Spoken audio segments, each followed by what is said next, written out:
আসসালামু আলাইকুম ওরহমতুল্লাহি ওয়াবারাকাতুহু।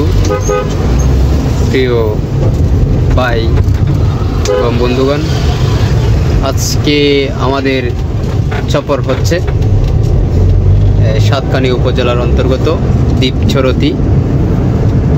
আজকে আমরা মাহফিলে যাচ্ছি, আপনাদের সবার দোয়া কামনা করতেছি। আমার সাথে সফর সঙ্গী হিসেবে আছে প্রিয় মামা জামাল উদ্দিন সাহেব এবং আমাদের মুফাচ্ছির এবং আমাদের ডোলহাজারার ঐতিহ্য এবং গর্বে প্রিয় মুফাচ্ছির জিয়াউল করিম নিজামী সাহেব।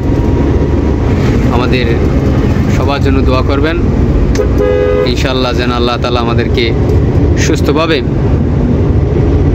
মাহফিল এবং আল্লাহর দ্বীনি কাজে চলে যাওয়ার মতো সবাই আমাদের জন্য দোয়া করবেন। আসসালামু আলাইকুম ওয়া রাহমাতুল্লাহি ওয়া বারাকাতুহু।